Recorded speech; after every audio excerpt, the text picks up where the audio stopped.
Okay, one more time. Let's give this one another whirl.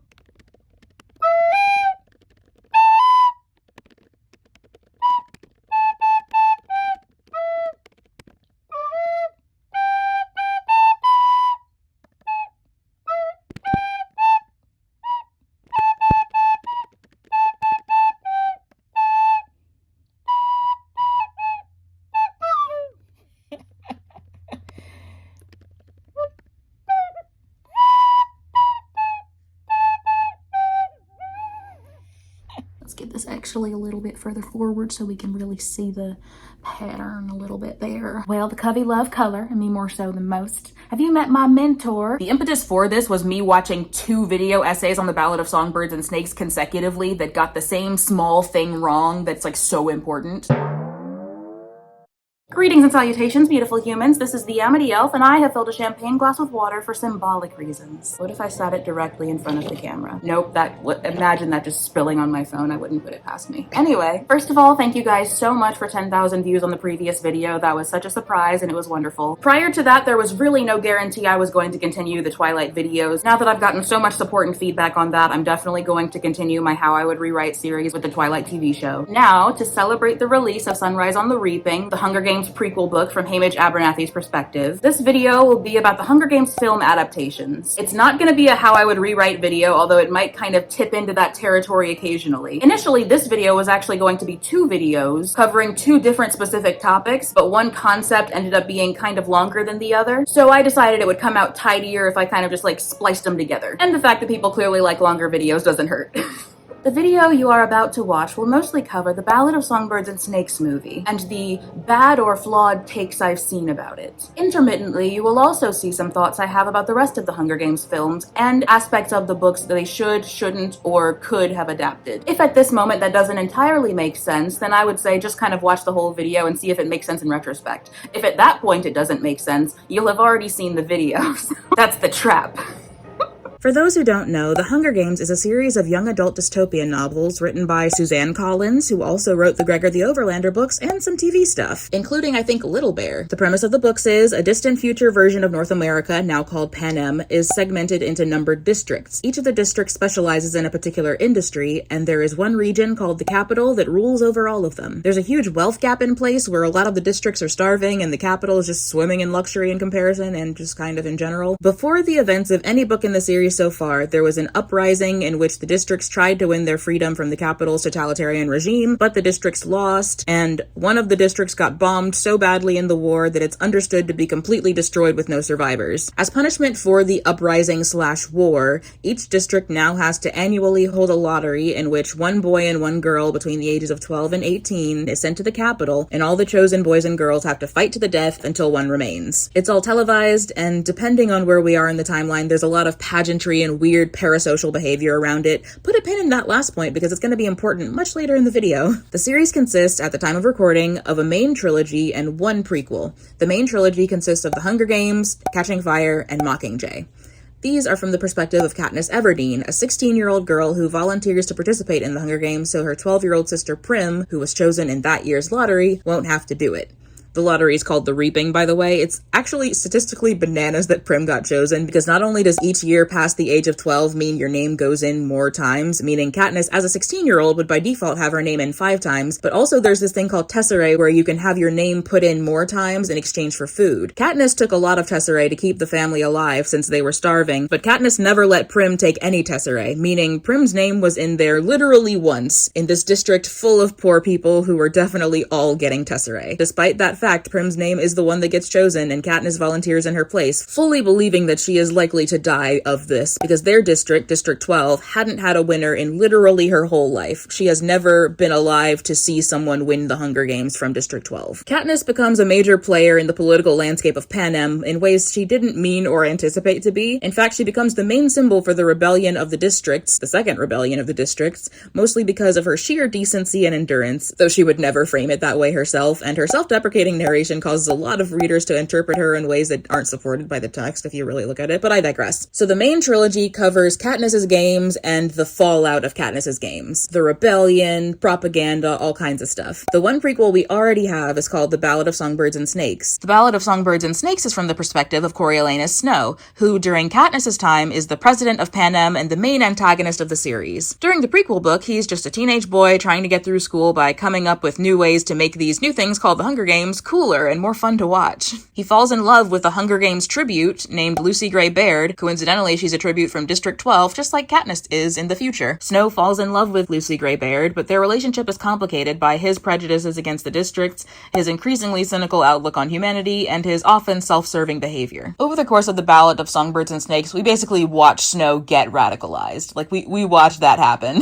The newest prequel, which has not yet been released at the time of filming, but most likely will be by the time you see this video, is called Sunrise on the Reaping. Sunrise on the Reaping takes on the perspective of Haymitch Abernathy, who is Katniss's mentor during the main trilogy. A mentor is the person from one's own district who has won the Hunger Games previously. Because Haymitch won the 50th Hunger Games, he mentors Katniss when she participates in the 74th Hunger Games.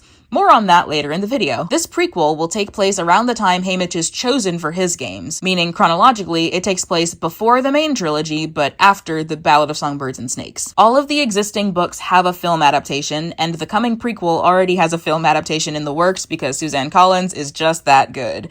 I should clarify that I mean as a writer. I don't know her personally, nor do I expect what I said to age badly, but I just thought I'd cover my bases. But yes, for this video, a lot of adaptation analysis and thematic ponderings are to be the order of the day. The title of this video is not a quirky nothing title. I genuinely do expect this to be a rather chaotic analysis. It's not going to be quite as orderly as some of my video essays, but I do intend for it to be thought-provoking enough to justify its presence on this channel among such pearls of intellect as don't forget to write, look at where you are, look at where you started. Please enjoy. Greetings and salutations, beautiful humans. This is the Amity Elf, and I know what you're thinking. The Amity Elf, I remember your first Encanto video, and I remember seeing your tripod fall in that one. Is your tripod gonna fall again today? Because I feel like it's going to. Your instincts are good. I feel like it might be about to today as well. I'm doing my best not to push her too much. You're hurting my sloth. Let's get, okay. Whew. I like to consider myself someone who doesn't get annoyed on the internet all that often relative to most people. I'm pretty live and let live on the internet relative to most people, I think. I used to argue with people a lot, and I've gotten pretty good at just kind of scrolling past things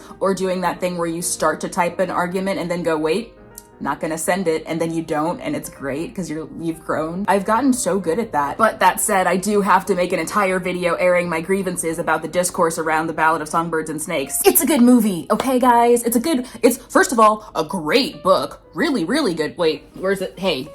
Really, really good book, but also it's a good movie. I'm not going into the adaptation stuff right now.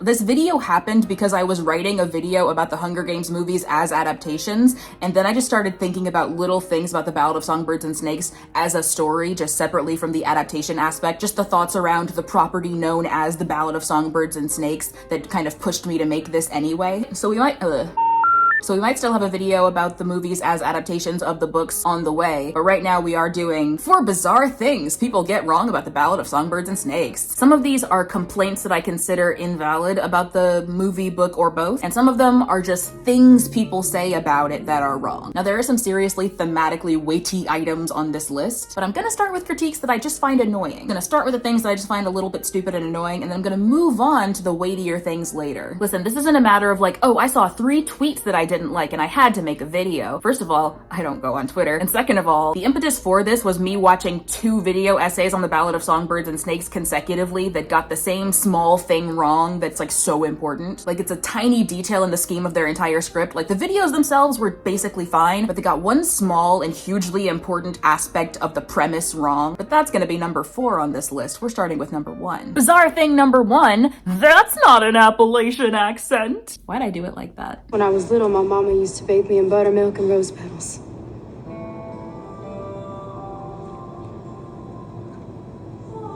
Tastes like bedtime. When I was little, my mama used to bathe me in buttermilk and rose petals. Tastes like bedtime. I look like I was, Which drug is it that like you put on your tongue? Is that LSD? It looks like it looked as though, or is that acid? Are they the same thing? There was literally a unit in my high school biology class explaining the different drugs, and I think LSD is acid, but I'm gonna have to look it up later. Wait, I'm not gonna look that up. I don't want that in my search history. Never mind. That landed perfectly. The bottle cap came off, but it landed on like the tail end of my bedspread instead of the floor. I knew it. I knew this was gonna happen. I said it and I knew it and I was right. Let's get this. Oh no. How does it feel to look at the face of someone who was right? Oh no. Oh no. She's bent. How am I gonna finish the video? Okay. I might need to use a strategic assortment of rubber bands. We're sorry, the number you have dialed. Okay, light went off. Let's turn that back on. That's too bright. I'm gonna take my shoes off because this is no longer a shoes on kind of video. This is a short bullet point, the Appalachian accent thing. There's a certain kind of internet person who for some reason feels the need to critique Rachel Zegler's version of how Lucy Gray talks. They're just like, oh, District 12 is supposed to be Appalachia, but that's not what people from Appalachia sound like. And it's like, hey, do you know this takes place in the future? The distant future? It's based on Appalachia. It would be like if they heard the name PETA and were like, but that's not the name Peter. No, it has basis on the name Peter, but it's presumably an evolution or devolution, depending on how you look at it, that took place over centuries. And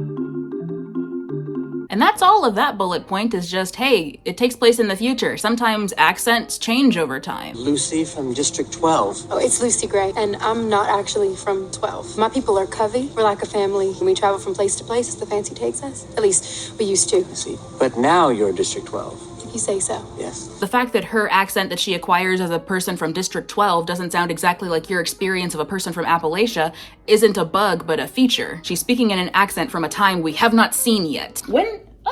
First of all, when and why did I put the water bottle back in front of the bulletin board? And second of all, why didn't I put the cap back on it? There is a copious amount of water pooling on the folding table there, but fortunately my bulletin board is kind of suspended above the water, so we're okay. I am gonna clean that, but for now we're okay. If the Hadestown playbill falls into some water, I will cut it out of the video, but you'll still know it happened because I'll have been crying. I genuinely fell. Dynamic movement, am I right? Hello, this is my first of many interruptions. This one is going to be a mild complaint about the Hunger Games films. Not so much a complaint as an observation, as I don't fault the movies for doing this, but I do feel a certain type of way when the fandom brings it into book canon. Now, those of you who read the Hunger Games books may recall that during the Hunger Games, the actual games that were the Hunger Games, a significant amount of Katniss's narration was spent trying to divine the intentions and messages of her mentor Haymitch. In the canon of both the books and the films, there exists a sponsorship system in which people who are rooting for a particular tribute can send in money which can be translated into gifts sent into the arena via parachute. Or via. I usually say via. I'm not sure why I said via for this. Sent into the arena via parachute. Silver parachute to be specific, but that's not important right now. The management of the money sent by sponsors was done by the tribute's mentor. The reader spends a lot of time with Katniss's internal calculations about what Haymitch means by the gifts, and it serves as a very significant aspect of the bond between those two characters, the unspoken understandings they come to share over the course of the series. For example, at the very beginning of the game, she spends a long time wandering around looking for water, and then it occurs to her that the fact that Haymitch hasn't sent her water must mean that she's near water already. In the films, and exclusively in the films, it becomes the case that the parachutes are allowed to have little notes in them.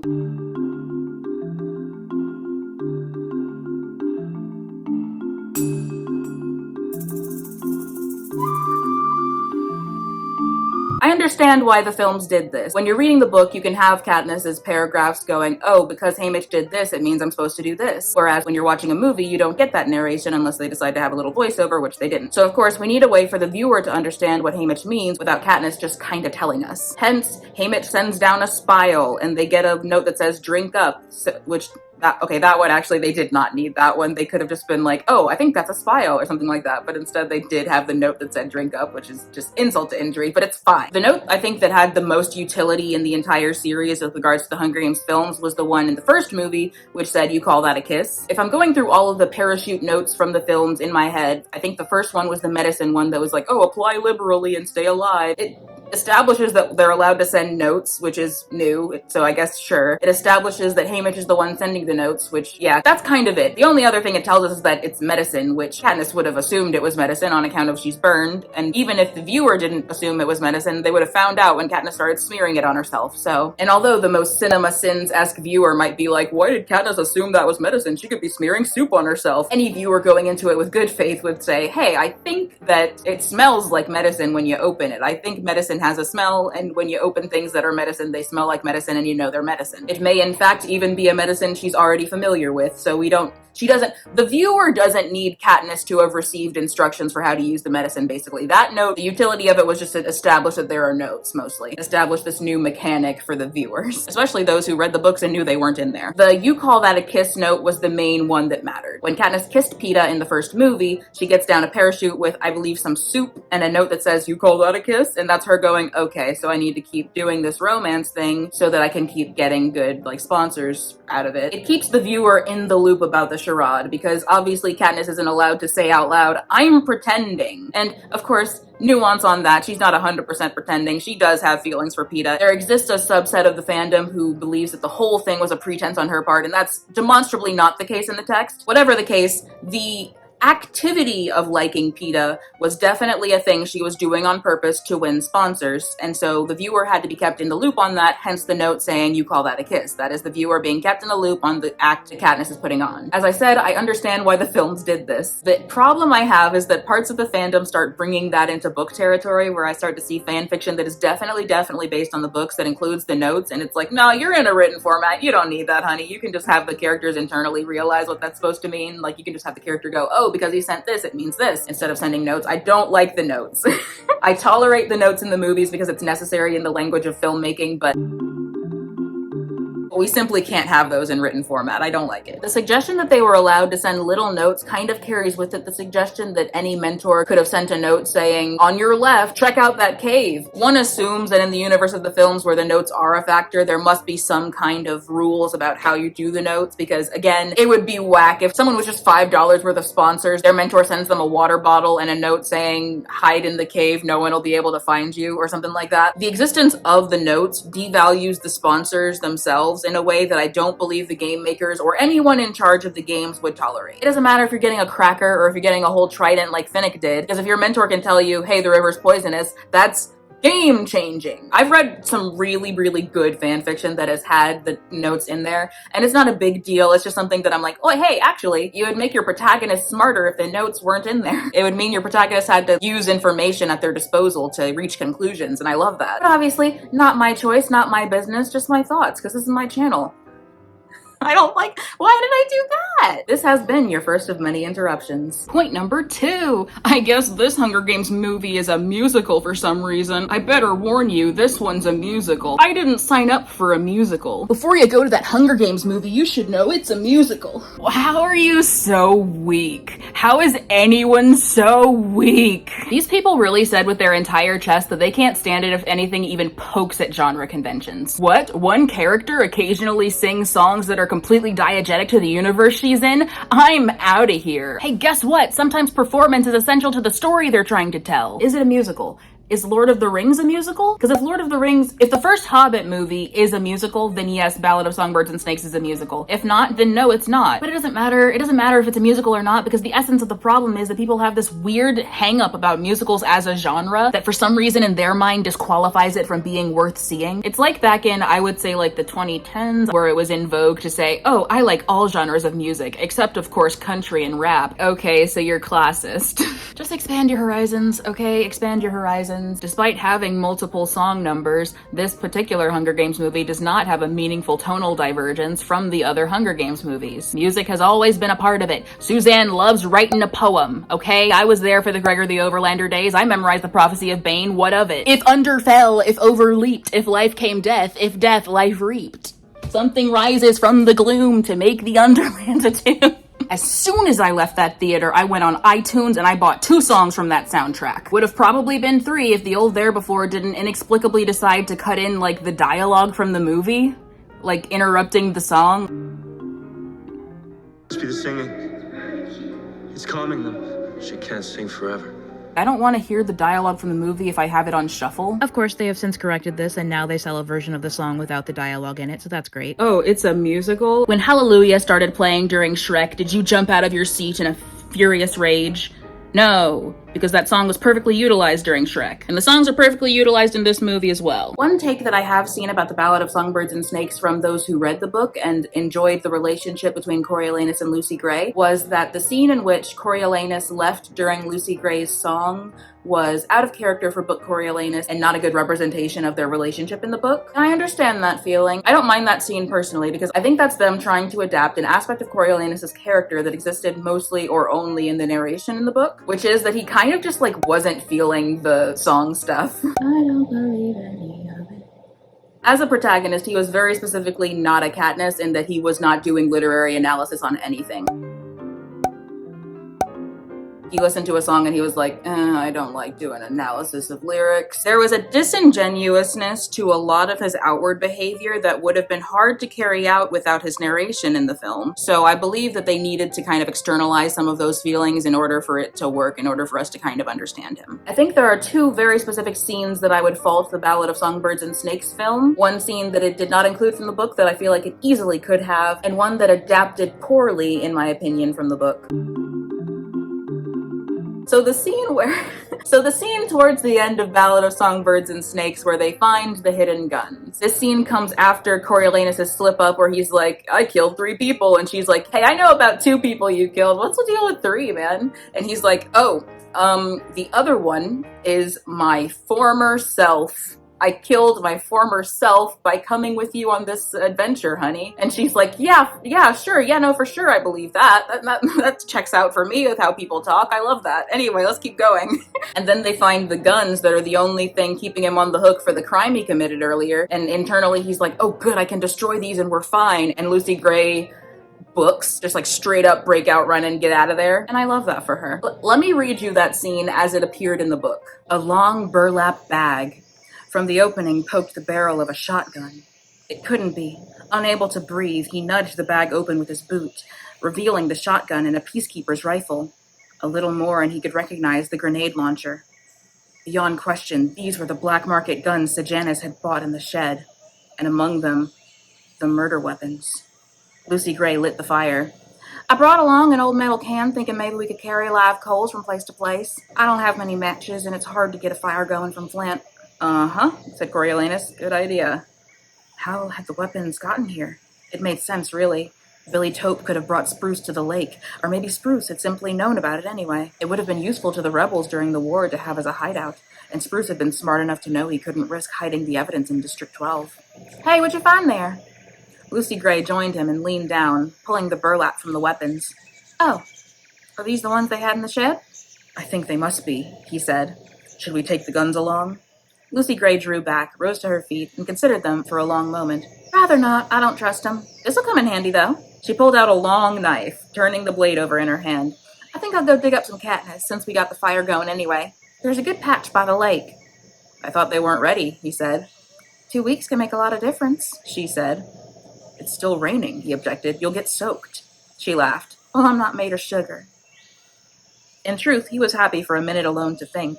After she left, he lifted the bottom of the burlap bag and the weapons slid out onto the floor, etc. He's going to spend some time internally deliberating over the weapons for a while. Skip ahead a little more in his narration. Once the gun was gone, there'd be nothing to connect him to the murders. Absolutely nothing. No, wait.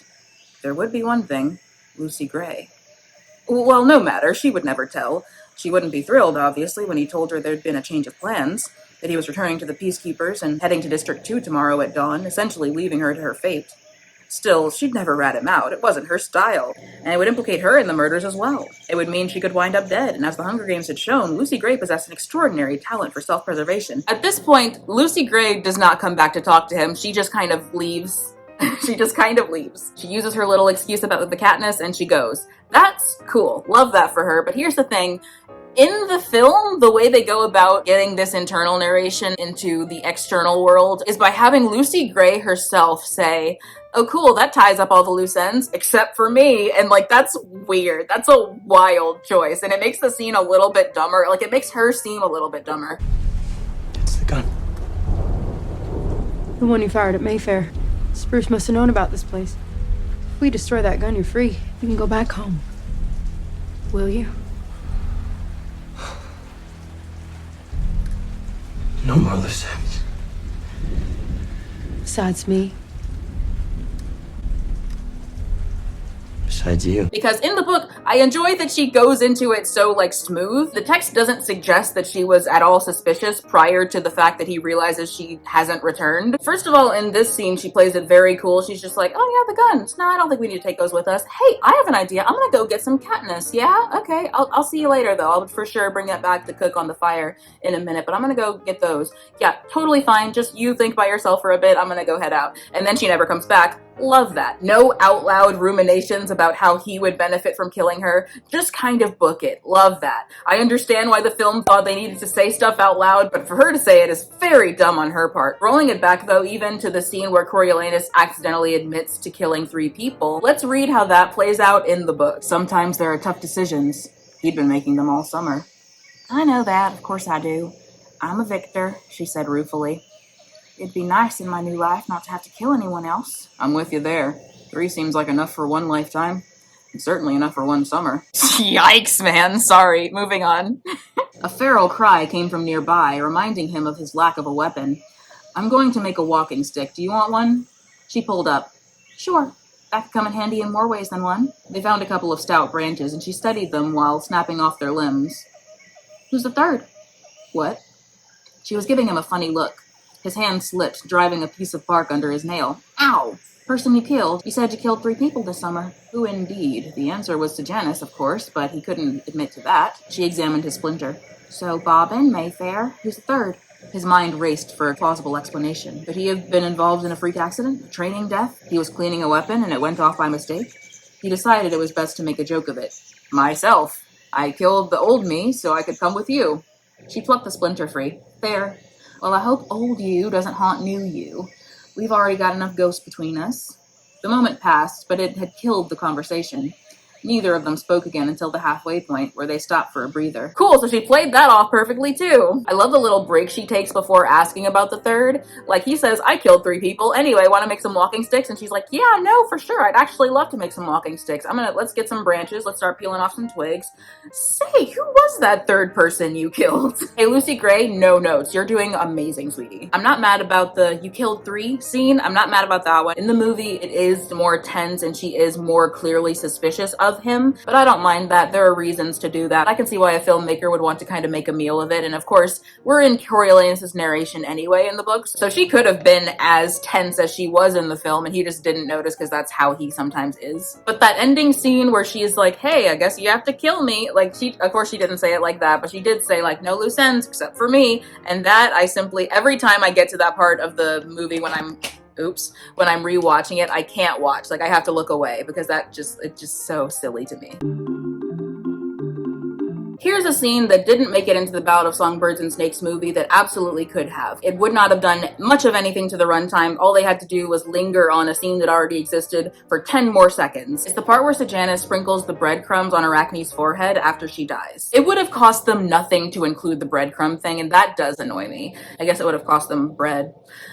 For those who don't remember, in the books, Sejanus has this little ritual where whenever someone dies, he sprinkles breadcrumbs on their forehead. It's a kind of religious thing, and of course in the narration, Coriolanus is like, oh, that backwards district superstition or whatever, and it's like, let people live, Coriolanus. Gosh, this man is allergic to just minding his own business. Sejanus exhibits this tradition towards Arachne in the scene in which Arachne dies in the book, and he exhibits it other times. Like, this is just kind of something he does when someone dies in front of him or is dead in front of him. It would have taken the film, hey, film, I didn't even need you to explain it. I don't even need you to have anyone do the thing of like, oh yeah, it's supposed to accompany them into the afterlife. Like, you don't have to do that. Just let us see him sprinkling the breadcrumbs on the forehead. The audience will understand that it's some kind of way of honoring the dead because it's someone who's dead and he's doing something to them that looks kind of sacramental. The audience will get it. You don't have to explain it. Just let us see him sprinkling the breadcrumbs. It wouldn't take that much time. Just let the scene with Arachne go on 10 seconds longer, let him sprinkle the breadcrumbs, and maybe when he's in the arena, have him sprinkle some breadcrumbs. They could have kept it. It would have cost them nothing to keep it, and that does annoy me. That's the other scene that I hold against them.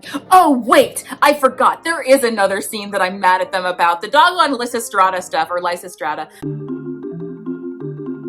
For context, for those of you who have not read the book, Lysistrata Vickers was the mentor for Jessup, who was Lucy Gray's district partner. So she and Coriolanus worked together on their game strategy for not super long, but like a significant enough portion of the book. Lysistrata was kind of the person Coriolanus was sitting next to and talking to for a lot of the time. Her parents were physicians to President Ravenstill, the president of Panem at the time of the story. And she brings that with her through a lot of stuff. Like a lot of the time when someone is ill or injured in the book, she will be the one to be like, that person has tuberculosis probably. Her character, I understand why they didn't emphasize her as much in the movie as they did in the book, but they could have kept the fact that she already kind of understood how to handle the rabies thing. The movie kind of gave all of that to Coriolanus. The foam. I think it's rabies. That bite from that train. Send him water. Wait, what? You remember the posters in the war? Rabies, it makes you afraid of water. Send him a drone. Scare him. Yes. Away from her. Jessup is done. Listen, you're the only one that can get it right to him. Miss Vickers going for her community pag early.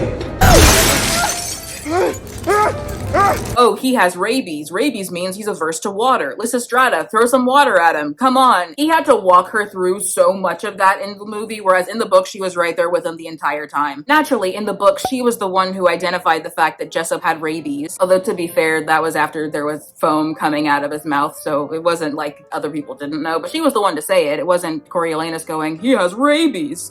I'm so smart, I'm Coriolanus Snow. Woo-hoo-hoo, Snowlands on top. That's you. That's you, Coriolanus, and you suck. And more to the point, when Coriolanus starts sending Lucy Gray water in order to fend off Jessup, Lysistrata is the one who deliberately steps in like, hey, you don't have to deplete your sponsor money. I will send Jessup's sponsor money in the form of water to ward him off. He's my tribute. I'm gonna take responsibility for kind of getting this over with quickly. It's just a really good and poignant scene for Lysistrata. She's got a stoic face, but she is crying, and she's just like, I gotta do this for him. She's like, if Jessup can't win, and Jessup can't win at this point, he does have rabies, so she has already processed and vocalized that Jessup cannot win this at this point. He's gonna die of the rabies he has. So she's like, if Jessup can't win, I want Lucy Gray to win. She says that. Coriolanus doesn't have to push her into any of it at all. He doesn't have to talk her into any of it at all. He doesn't have to explain anything to her. But in the movie, it's like, he has to go up to her and be like, please, Lysistrata, can you do that? Like, it's so annoying. I hate it so much. And Lysistrata was really openly worried about Jessup during that scene. When he was dying, she said out loud, oh, please don't let him die alone. And she sent some food, knowing that this is Jessup's money that I'm sending food, clearly for Lucy Gray. Like, Jessup's still alive, but obviously this food is going to Lucy Gray, but I'm gonna send some food with Jessup's sponsor money. Even cooler and more awesome of her, after Jessup has died and Lysistrata is pulled aside to interview, the interviewer tries to like spin things to make Jessup and the district seem all gross and stupid, and she's like, nah, I'm not taking that right now. The guy's like, did he get the rabies from those stinky districts? And she's like, no, he got them from a bite at the zoo. Remember how we were keeping them at the zoo, the terrible rundown zoo? This is something we did to him. Obviously, she doesn't say all of that. She's not like, this is, you're not allowed to say all that. She just says, no, he got it at the zoo. And moreover, she also tells the world about how Jessup saved her when the arena exploded that one time. Whoa, Lepidus said. That was unexpected. Did you know about the rabies? Of course not. I would have alerted the authorities so they could test the raccoons in the zoo, she said. What? You mean he didn't bring it from the districts? Said Lepidus. Lysistrata was firm. No, he was bitten here in the capital. At the zoo? Lepidus looked worried. A lot of us have been spending time at the zoo. A raccoon was over by my equipment, you know, scratching around with those weird little hands, and you don't have rabies, Lysistrata said flatly. Did you have any questions about Jessup? Did you have any thoughts? He asked. I do. She took a deep breath. What I'd like people to know about Jessup is that he was a good person. He threw his body over mine to protect me when the bomb started going off in the arena. It wasn't even conscious, he did it reflexively. That's who he was at heart. A protector. I don't think he would have ever won the games, because he'd have died trying to protect Lucy Gray. Oh, like a dog or something, Lepidus nodded. A really good one. No, not like a dog, like a human being, said Lysistrata. Lepidus eyed her, trying to decipher whether she was joking. Huh. Lucky, any thoughts from the headquarters? And then we move on from there, but that was great. She's so cool. It's just really good. It's such a great moment for a character who isn't a major character in the story, but I just like her a lot, and they downgraded her so hard in the movie, and that did annoy me quite a bit. Lysistrata was the coolest character in the book. Lucy Gray was also cool. This is why I write fan fiction, putting Lysistrata in precarious situations, because she's really cool and I like her a lot. This has been your second interruption, unless I edited it in a different order. Unless I edited it Unless I edited it in a different order. Try saying edited it really fast. Oh, I just did it. Doggone it. I just had to not think about it, I guess. Unless I edited it in a different order. There we go. Woo! This is Aristotle. He's a good boy. Point 3, snow. Now, this is a nuanced one because I have feelings about kind of both sides of that one. I distinctly remember that when they announced that there was an upcoming prequel book from Snow's perspective, there were a lot of people going, oh wow, she's really gonna put us in the point of view of the dictator. She's really gonna make us occupy the point of view of the supremacist. After the book came out, a lot of that seemed to kind of die down because people were like, oh wait, this is actually a thematically rich masterpiece. What I'm currently harping on isn't the people who were reactionary before the fact, because I think most of them already know that they were reactionary. Like, it was years ago. They were probably like 15, whatever age they were. They probably moved on from whatever made them think they shouldn't be occupying the mindset of a character who is bad. I could have made a section like this for any of the characters because all of the characters have a subset of people who are weird about them. But Snow, I would say, is the most controversial, and also this isn't the venue to blast certain relatives of mine who are completely wrong about Sejanus. But basically, the reaction to Coriolanus can be very annoying. And I think, honestly, I would kind of divide the annoying reactions to Snow into two camps. There is the camp to whom I would say, some people want to analyze an intriguing character and you don't have to get on them for that. And the other camp is, some people don't feel like analyzing an intriguing character and you don't need to get on them for that. Yeah, baby, we have nuance in this house. Not to brag, but I get to both sides this one. And I guess this one is kind of just a matter of fandoms in general sometimes being annoying about stuff. This one isn't as specific to the Hunger Games as the other ones were, and the next one is going to be. But hey, we're on our way to my biggest gripe, so first let's stop by this one. The Ballad of Songbirds and Snakes is about a somewhat callous young man who gets radicalized over the course of the story in front of us. It's about the conditions that made him, it's about the choices he made, it's about the biases that he held that altogether allowed President Snow, as we know him in the Hunger Games series, to exist. And there are some people who feel this need to anchor every point anyone makes in this core belief that Snow is a bad person, and I find that unproductive. Do I think Snow is a bad person? Yeah, he killed a lot of kids. But that's not the point, okay? It's not the thing we're here for. This isn't a zoo. We're not just going to an exhibit of an evil guy and being like, look, he's evil. Anyway, let's move on. We're exploring, we're seeing ourselves in him and interrogating that. We're asking ourselves under what conditions he could have been different, under what conditions any of us can be different. What are we willing to ignore? Who are we willing to undervalue? Because Snow's outlook on humanity and humanity's capacity for evil sounds a lot like some people who do not even consider themselves conservative. It's a very punitive justice framework for thinking. Once we've identified who is evil, then what do? Then I guess we just like put them in jail or kill them and that's it. We fixed the evil instead of actually analyzing how they got to be that way, how other people are getting to be that way, and once again, identifying elements of it in ourselves and working on it. Now, I'm coming down pretty hard on the people who refuse to engage with Snow analytically. And I, of course, do feel the need to add the people who insist on engaging with Snow analytically are also not awesome. Hi, I'm not super enthusiastic about how I express my thoughts in this section, so I'll try to be a little bit clearer. Essentially what I'm saying is that I believe firmly in the utility of characters like Snow. Obviously, Suzanne Collins utilized him well, and in fan spaces that are given to analysis, I think he's been well dissected, but I think it's a mistake to write off fanfiction around him wholesale as unworthy of study. I definitely think in the realm of Coriolanus ex-reader fanfiction, there are more and less tasteful ways to approach the character, given everything we know about him, but I don't think that distinction exists on the tidy lines of whether he's the bad guy in the story. And I say that as someone whose only Coriolanus fanfiction paints him as the creepiest loser alive. I think there is literary merit to fanfiction that wants to imagine rehabilitation for Coriolanus, including the purely self-indulgent I can fix him stuff, and I think it's more productive to actually evaluate the beliefs and biases brought to those works than to judge their existence as a sign of low intelligence in the fan base. I really don't like those posts that are like, Suzanne Collins saw the Snow thirst traps and she got so mad that she had to write another book so the audience would finally understand he's evil. Guys, they know. They read the same books and or saw the same movies that you did. And like I said, the fact that I believe speculative works around Snow should be approached with analysis rather than surface level value judgment doesn't mean that I don't have opinions about how the character is used. I believe the way skinny white characters are treated in fandom in comparison to body diverse and or non-white characters is a matter that warrants extensive thought and observation. I firmly definitely maintained that Sejanus and Reaper would be seeing a lot more ex-reader if they were skinny white guys, and I think fanfic writers who are willing to challenge themselves to write about white people in different situations should make themselves willing to challenge themselves to write about people of color. And I'm not just talking to white fandom. There are a lot of people of color in fandom who I have seen or heard talk about how they've had to overcome a reluctance to write characters who look like them. And to that I say, with utmost compassion and understanding,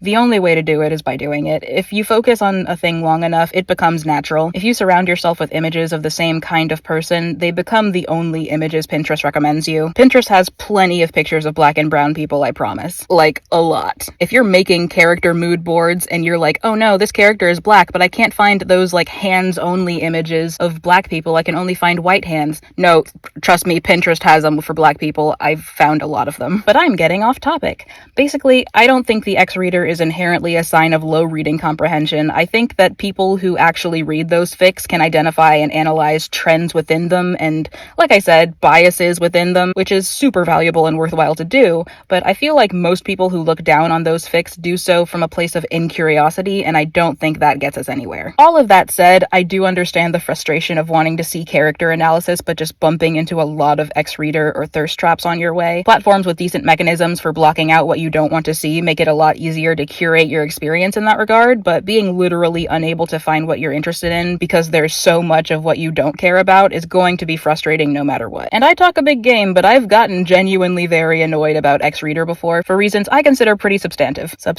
But this aside has been long enough. Let's get back to unscripted me doing her best to say what I just said, but without a script. So basically, there's a type of person who adamantly goes, you cannot take a positive interest in Snow at all. But there's also a kind of person who really stresses Snow's victimhood in a way I don't find compelling either. I definitely saw people who were like, if you hate Snow, you better also hate Dr. Gall because she's the one who groomed him into what he became. First of all, sure, I don't think that there were that many Dr. Gall stans who hate Snow.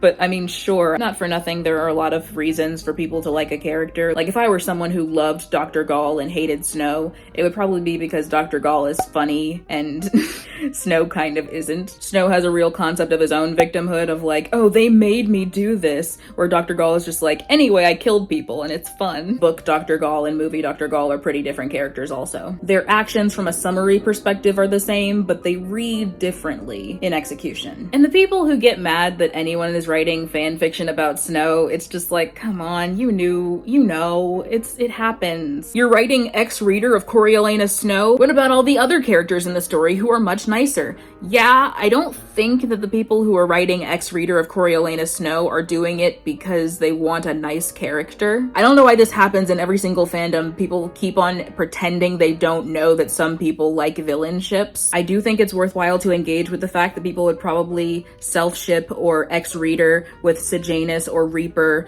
etc. more if they were, like, again, skinny white characters. That's something I have always talked about. You circumvent that by not having him and Lottie talk a lot. Side note, ever notice how almost all the characters in the MCU Spider-Man movies are people of color, and yet most of the fan fiction about MCU Spider-Man is somehow about white people? Like, his best friend is brown, his girlfriend is brown, his ex-girlfriend is brown, his Uncle is brown, but the fans, like, did the mental gymnastics of shipping him with, like, 40-year-old white men. What's up with that? Anyway.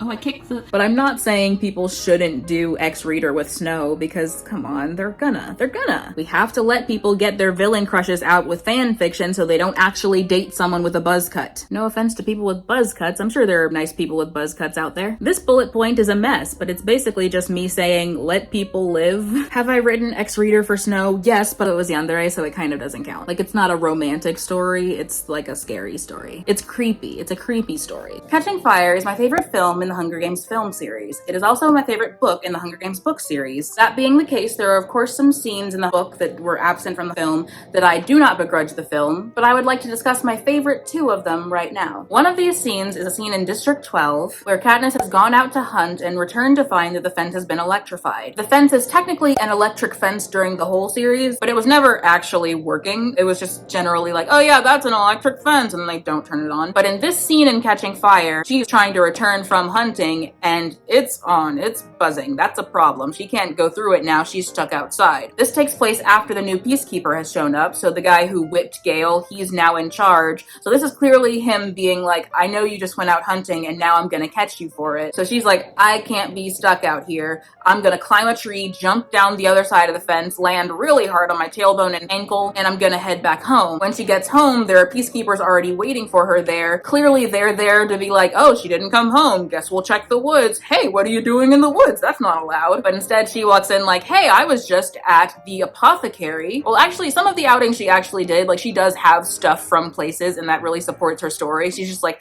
oh yeah, I was talking to the lady about getting Prim's goat pregnant, and I bought some peppermints, and I did this, and they're trying to pry, and all of the people in the house are acting natural. Peta and Haymitch are kind of just palling around, acting natural. Prim is chilling. Mrs. Everdeen is trying her best to chill. Katniss is trying to hide the fact that she is injured, like she's having to walk without a limp on that ankle. It honestly might be my favorite scene in the whole book, honestly. Two peacekeepers, a man and a woman, are standing in the doorway to our kitchen.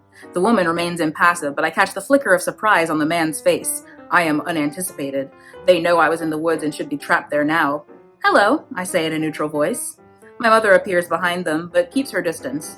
Here she is, just in time for dinner, she says a little too brightly. I'm very late for dinner. I consider removing my boots as I normally would, but doubt I can manage it without revealing my injuries. Can I help you with something? I ask the peacekeepers.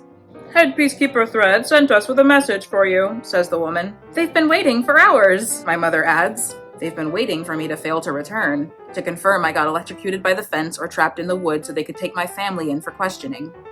Must be an important message, I say. May we ask where you've been, Miss Everdeen? The woman asks. Easier to ask where I haven't been, I say with a sound of exasperation. Haymitch and Peta are there as well, sitting in a pair of matching rockers, playing a game of chess. So, where haven't you been? Says Haymitch in a bored voice. Well, I haven't been talking to the goat man about getting Prim's goat pregnant because someone gave me completely inaccurate information as to where he lives, I say to Prim emphatically. No, I didn't, says Prim. I told you exactly. You said he lives beside the west entrance to the mine, I say. The east entrance, Prim corrects me. You distinctly said west because then I said next to the slag heap and you said yeah, I say. The slag heap next to the east entrance. It was definitely the east, adds Peta. He looks at Haymitch and they laugh. I glare at Peta and he tries to look contrite. I'm sorry, but it's what I've been saying. You don't listen when people talk to you. Haymitch and Peta crack up and Prim allows herself a smile. I look at the peacekeepers. The man's smiling, but the woman is unconvinced. What's in the bag? She asks sharply. I dump the contents onto the table. See for yourself. Oh, good, says my mother, examining the cloth. We're running low on bandages. Peta comes to the table and opens the candy bag. Ooh, peppermints, he says, popping one in his mouth. They're mine. I take a swipe for the bag. He tosses it to Haymitch, who stuffs a fistful of sweets in his mouth before passing the bag to a giggling Prim. None of you deserves candy, I say. Peta wraps his arms around me. I give a small yelp of pain as my tailbone objects. I try to turn it into a sound of indignation, but I can see in his eyes that he knows I'm hurt. Okay, Prim said west. I distinctly heard west, and we're all idiots. How's that? Better, I say, and accept his kiss. Then I look at the peacekeepers as if I'm suddenly remembering they're there. You have a message for me? From Head Peacekeeper Thread, says the woman. He wanted you to know that the fence surrounding District 12 will now have electricity 24 hours a day. Didn't it already? I ask, a little too innocently. I'm sure we'll all sleep a little more soundly now that security has addressed that lapse. I'm pushing things, I know it, but the comment gives me a sense of satisfaction. I love it so much. I love the character dynamics that get to just kind of play and flower in this scene. Usually they're dealing with serious stuff, but here they're just lying to the police, and that's great. And here's the thing. That scene would not have fit into the movie they made. The movie they made was tight. The scene goes to show how things are changing in District 12. It wasn't relevant to the film they were making. Like, seeing Gale get whipped was the things are changing in District 12. The viewer's gonna assume other stuff is changing. We understand, oh, new leadership that doesn't like Katniss. This is raising the stakes. She's gonna go to the games directly after this, so I understand why the film didn't think we needed to play in that pool for that much longer. It is a delightful scene, though, in the book. This is me talking about a scene that I love from the book that didn't make it into the movie. It wasn't me saying it should have made it into the movie. I would have loved it if it made it into the movie, but I understand why, as far as film shape goes. I understand why they said, hey, the shape of this film does not allow for this bit of rock here. so we're gonna go ahead and sculpt it away. Another scene that I understand didn't fit the shape of the film they were making, but that I do think felt needed character-wise, was the rooftop picnic between Katniss and Peeta. The lying to the police scene, it's fun, but it's not character necessary, it's just fun. It's like a beach episode, we just get to enjoy it. The rooftop picnic with Katniss and Peeta is an example of their relationship when they're not in the games. Any public appearance is them putting on an act. We needed those scenes of them not putting on the act. The first movie included that scene, that very necessary scene where Peeta's like, I need these games not to change me, I need to die as myself and not as the person the games are gonna make of me. Katniss says, I can't afford to think like that. Just generally, the difference in perspective between Katniss and Peeta in that scene, super important, had to include it. That's a nice example of a moment that exists between them that isn't a part of the show. The second movie did have the scene where they're talking about like, oh, what's your favorite color? Just like trying to get to know each other under normal circumstances. That's great. The rooftop picnic scene in Catching Fire is an example of Katniss and Peeta going out of their way to be alone together and have leisure time together. They're not being driven together by situation. They're not being made to play a part. They are just as themselves deciding to spend time together and having a good time. The film did its best to include enough of it. The books just emphasize personal connection as a thing that Katniss values. That is something that the films don't take as much of an interest in. Where it's plot relevant, we do see Katniss caring about people. Like we see her getting the medicine to save Peeta. We see her caring about Rue and all of that. We see the plot relevant ones, but where it is extraneous to the plot, the film is uninterested in Katniss as a caring person. Like we don't get the Bonnie and Twill scene, which honestly, when I was reading the books as a kid, I did not care about the Bonnie and Twill scene that much anyway. And then in Mockingjay, there's the scene where District 13 is keeping Katniss's stylists as prisoners. So like not Cinna, we never see Cinna again, but like Octavia, Venia, and what's the other one? Flavius? Octavia, Venia, and Flavius, the people who do her makeup and hair and stuff, those people are being kept prisoner in District 13. They're like chained up and they're not allowed to go to the bathroom, so they like smell like pee. She finds them in a room. She isn't even really told that they're there. She just one day finds them in a room and she's like, yo, what's going on? No, don't do this to them. And Gale is like, I'm sure President Coin thought you would like that they're being kept like this since they were the ones dressing you up for their slaughter. And Katniss is like, first of all, I don't think she thought I was gonna like this. I think this was her being like, I can do what I want to whoever I want. But also, obviously, I don't want this for anyone. I don't want this to be the treatment my stylists are receiving. Katniss cares about people in the Capitol. Katniss cares about people in the districts. Katniss is a very caring protagonist, and it's good to see those moments where that comes out. The films take more of an interest in the war aspect, the propaganda aspect, the love triangle aspect, but not the actual relationships that go into it, just the conflict of it. That's the thing, is that they care about the love triangle as far as the conflict of, oh, what team are you on? Which side are you on? They don't care about the love triangle as far as who is Peeta internally, who is Gale internally, what exists between each of them and Katniss. That isn't something they're as indulgent of. I'm interested to see everyone else's thoughts, but that's kind of where I am with it. We order a bunch of food, grab some blankets, and head up to the roof for a picnic. A day-long picnic in the flower garden that tinkles with wind chimes. We eat, we lie in the sun. I snap off hanging vines and use my newfound knowledge from training to practice knots and weave nets. Peeta sketches me.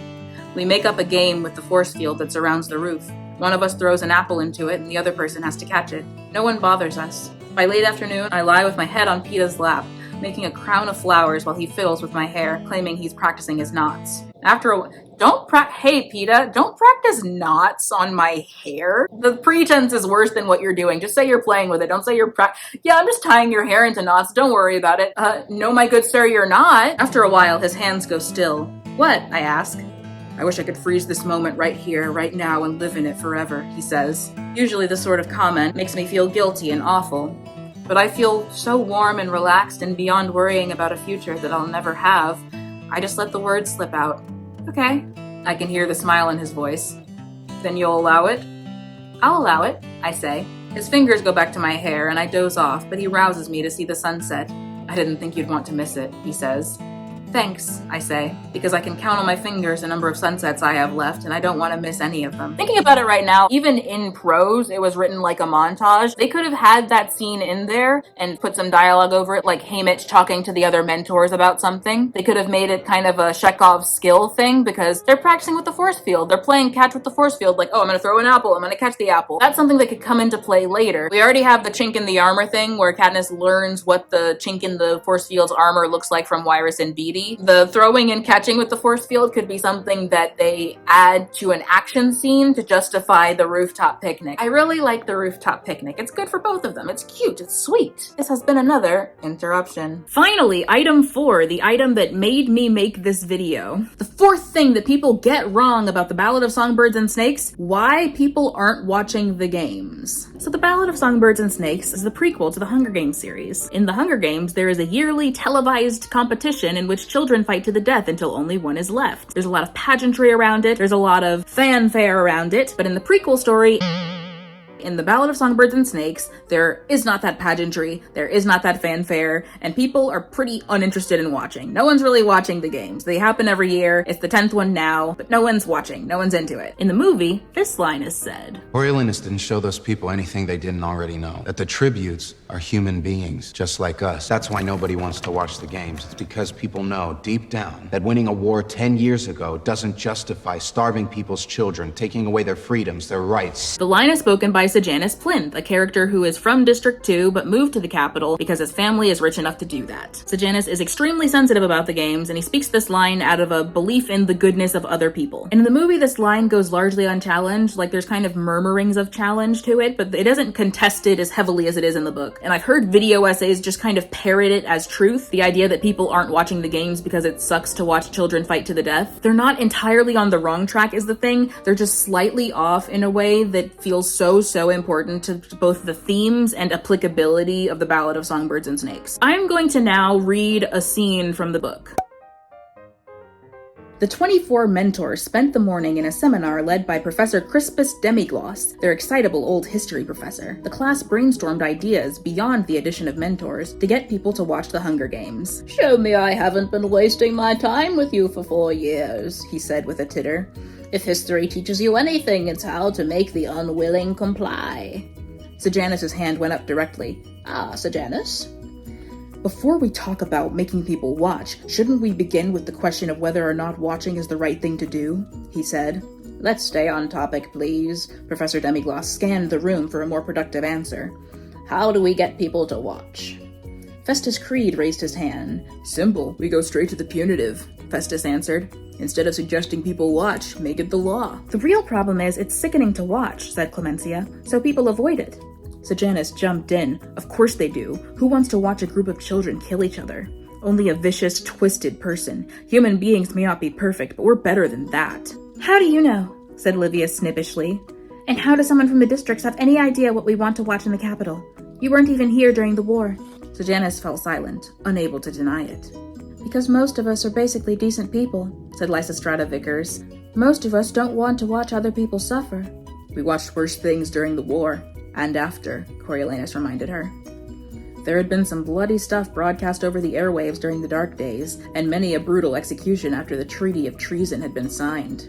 "But we had a real stake in that, Corio," said Arachne Crane, giving him a sock on the arm from the seat to his right. Always so loud, always socking people. The Crane's apartment faced the snows, and sometimes even from across the Corso he could hear her bellowing at night. Why is she bellowing at night? It doesn't matter. "We were watching our enemies die. I mean, rebel scum and whatnot. Who cares about these kids one way or another?" "Possibly their families," said Sejanus. "You mean a handful of nobodies in the district. So what?" Arachne boomed. "Why should the rest of us care which one of them wins?" Livia looked pointedly at Sejanus. "I know I don't." "I get more excited over a dogfight," admitted Festus. "Especially if I'm betting on it." "So you'd like it if we gave odds on the tributes?" Coriolanus joked. "That would make you tune in?" "Well, it would certainly liven things up," Festus exclaimed. And then they go on to talk about that a little bit more, but did you catch that? Did you catch what was just said? They're bored! They're not watching the games because it's gross and boring. They don't care about those kids. They would rather watch a dog fight. And side note, that's how y'all sound when you're like, "I like dogs more than people." Out here looking the Paw Patrol's boots.